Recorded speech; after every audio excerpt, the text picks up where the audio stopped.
Hello everyone, welcome. We are in the bowels of Kaiju Island, studying these giant... What?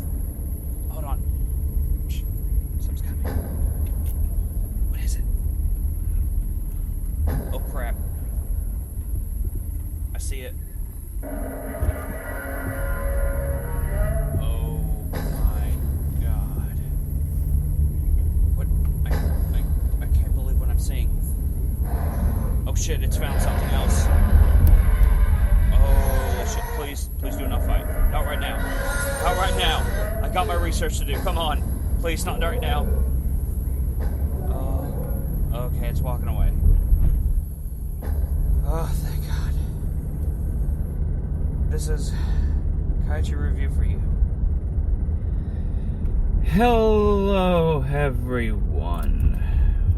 Welcome to Kaiju Review for you. It is me, your host with the most, Coddle. It actually has been a while. We've been very busy with a lot of other stuff and haven't had much time to actually record. We are, like, for a few of those who do listen, are aware, my friend Kevin, who has done a few of the streams with me, we are going to trying to get set up to where we do Kaiju Review on Mondays. And then on Wednesdays with my 15 Minutes in Hell co-host Heath, he will be doing a few other podcasts with me. One, we still have Cartoonami. We've been working on a few episodes. We have Through the Eyes of an Ensign, which we are also still working on. We actually just did a Twitch stream on Twitch for, we did Star Trek Jeopardy for Through the Eyes of an Ensign. We also did a few other things with our other co-host Sam, who Sam the Union Man, and like we did a few things. We played Mario Party, we did Star Trek Jeopardy, and me and Sam tested our Pokemon knowledge in Pokemon Stadium 2. I was close, but if he didn't switch out that freaking Starmie, I would have won. But it was a fun while we were doing it. And like on Wednesdays, we'll try to, besides, like, every other day doing 15 Minutes in Hell with Heath, we will be doing Through the Eyes of an Ensign, Cartoonami, and a new podcast that I know we got too many podcasts here on this channel, but this one is dedicated to the amazing fantasy series Deltora Quest by Emily Rada, and it is one of my all-time favorite fantasy novels. I've been reading them since I was a kid, and I finally got Heath to read it, who is also a huge fantasy, and he loves it so much he wants to do a podcast about the 3 series and the other books. So look forward to that very, very soon. So today on Kaiju Review, I just finished a book, a King Kong book, actually, and it is Doc Savage, Skull Island. So people who are unaware of what Doc Savage is, Doc Savage appeared around 1933, around the same time as Kong, and was kind of like one of the very first superhuman superheroes. He was like he was Superman before Superman. He was rich. He was Batman before Batman. He was Superman before Superman, Batman before Batman. And they are like, and the thing, I know little to nothing about Doc Savage. And it was but I've known about Doc Savage. He's the man of bronze. So from the gist of what I understand Doc Savage is, from my own personal know-how, is you got him as the main hero and a bunch of his friends. Each of his friends have like a certain type of skill. You got a man who's great with architecture, like an engineer. You got the scientist. Basically, he is the original D&D man. Like, But the cool thing about Skull Island, Doc Savage Skull Island, apparently this takes place, but like this was like his first big major adventure before all of his things. This is like his origin story. Took place on Skull Island. The story starts at 3 parts.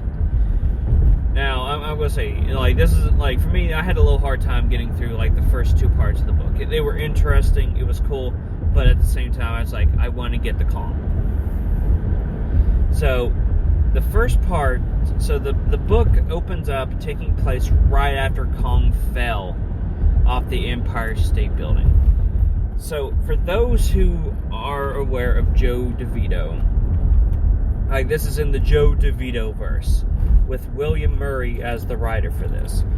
He also did Tarzan Meets King Kong, which is probably the next one I'm going to read and do a little review over. I'm also currently reading the English translation of Godzilla that just came over here to the States, so be ready for that one. But back to the main point before I get sidetracked again.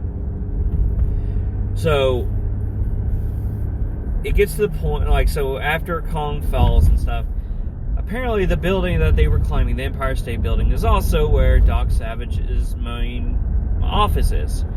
So he comes down and sees Kong, what happens to Kong, and ends up causing, like, you know, the reason Kong disappeared the next day in Joe DeVito's, like, Skull Island books. He ends up, like, finding Carl Denham, like, basically kidnaps the man drunk and takes him and makes sure, like, funds the whole thing so Kong can get back to Skull Island. Some in my throat, and also I am driving at this time, so probably not the best thing to do while this, but I need to get something recorded today. So after after everything gets done, we kind of see, like, a little bit of operations of how Doc Savage work. But then his family start, like, and he actually goes and sees Pangea, I can't remember what the priestess's name is. That's on me, I'm sorry.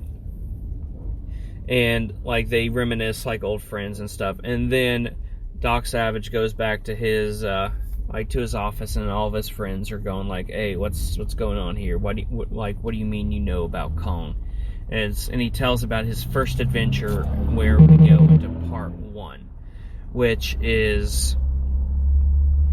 takes place years before, like, Carl Denham ever went to Skull Island. So we open up with, this takes place right after World War I, I want to say.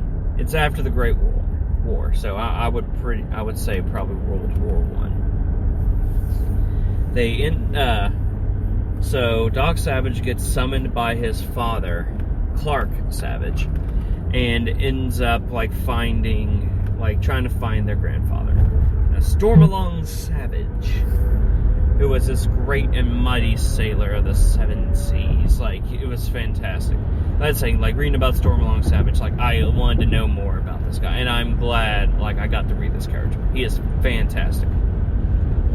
So the point of the journey is to try to figure out what happened to Stormalong Savage, Doc Savage's grandfather.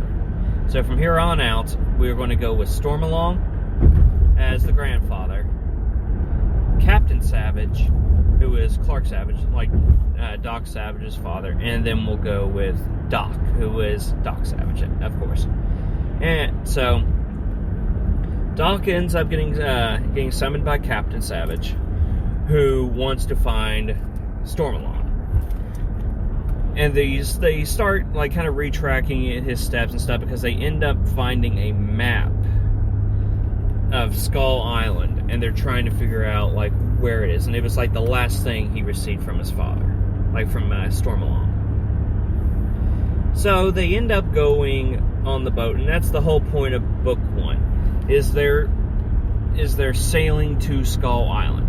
And that's the thing, it is an entertaining read. it is like, especially like when it comes to like learning about like the different parts of the boat, how sailing and like navigation and all that stuff. It's really interesting. Like, I was not expecting to learn a lot from this book, but like you gain a little bit more from it. But also at the same time, there is like this. It's a slow trek. Like, once, like, there are some points like it gets entertaining because headhunters are starting to come after them throughout like the whole journey. And also, like, you got the crew besides Doc and Captain Savage, and you got these 5, 6 Mayan characters, and they show like, and they're predominantly they're 4 Mayans, the actual Mayan people, and they venture into like to find Skull Island. Well, eventually they end up finding Stormalong's boat. And but in the process of doing so, they end up losing a good chunk of like their crew. So 3 of the 4 Mayans, and we end up so just Captain, Doc, and one of the Mayans, and I cannot remember the man's name. And also in the process of finding Stormalong's ship, he finds like a Kong head, like a female, like a baby infant, like female Kong head, like from years ago. So, and this is like why these headhunters are after them, because like they discovered that they have the head and they want the head, because apparently the head gives great strength to the headhunters, and that's what their beliefs are. So eventually, once we reach part 2, we get to Skull Island, and throughout part 2, you are dealing with the trek through Skull Island. So this takes place a little bit after Kong ends up defeating Gaw, the Death Runner king, well, queen at that point. And you like learn a little bit more of the landscape of Skull Island. You learn a little bit more of its habitats, its creatures, and stuff like that. And it's like you learn, like, it's really interesting to read through it, because that's the thing. I like, when it comes to Skull Island, I can't get enough of Skull Island. I want to know more about it, and that's why I love Joe DeVito's work. So throughout part 2, like, you end up finding that Stormalong is supposedly still alive on the island, living there, because I guess him and the wise woman end up kind of having not really a fling, but kind of, like, I guess they become very good friends. They're kind of insinuating a fling, because Stormalong Savage is like this 7-foot tall, like, giant beast of a man. And that's like, once they finally introduce him, it's glorious. It was a great intro, because he ends up, apparently Stormalong ended up getting captured by Kong for a few years, and he finally managed to escape. But in the process, Kong has gone crazy. Like, not really gone crazy, but he's been hunting for him ever since on the island. And like, he ends up building like his own kind of treehouse to the point to where he survives. But then Doc and Captain end up finding out that the headhunters have invaded Skull Island, and now they are after King Kong himself, because they want his head because of the female baby head. So they're thinking, this is the baby, this is the king, this is the god. If we take the god's head, we'll be invincible. And we get to like through that whole storyline. Very interesting, especially through like that you end up getting to guerrilla warfare, and through all that. Like, well, there was a point to where where you learn about the training that Doc Savage goes through, and he uses a lot of the training that he's gone through on the island, and he tests himself only to kind of realizes he's becoming more of a man than he's supposed to be, like this god beast man, the superhuman man. And then out of nowhere, then Kong shows up, amid a death ride, a death's